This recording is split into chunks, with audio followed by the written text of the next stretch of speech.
नाज़रीन, चिलिकलान ने जाते जाते तेवर सख्त किया और वादी के बालाई और मैदानी इलाकों में भारी बर्फबारी की वजह से वादी का बैरूनी और हवाई रास्ता पूरी दुनिया के साथ मनकता होकर रह गया है। मैं आपको बताता चलूं कि इस वक्त शहर श्रीनगर हो या वादी के दूर दराज इलाके हों, इनमें भारी बर्फबारी हो रही है। भारी बर्फबारी के नतीजे में जो श्रीनगर हवाई अड्डा है, बारिश की वजह से वहाँ पर कई एक परवाज़ों को आज ताख़ीर हुई है, क्योंकि वहाँ पर हद निगाह भी कम ही थी। मैं आपको ये भी बताता चलूं कि जम्मू श्रीनगर शाहरा पर भी भारी पस्सियाँ गिराई हैं और भारी पस्सियों के गिराने के नतीजे में शाहरा को गाड़ियों की आमदरफ्त के लिए बंद कर दिया गया है।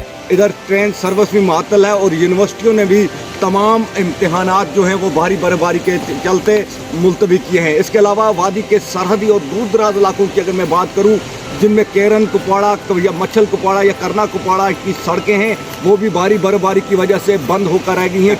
जो तस्वीरें आप इस वक्त हमारे कैमरा में देख रहे हैं, ये तस्वीरें शहर श्रीनगर और वादी के दूसरे इलाकों की हैं, जहां पर भारी बर्फबारी के बाद जो बिजली का निज़ाम है वो भी मनकता होकर है।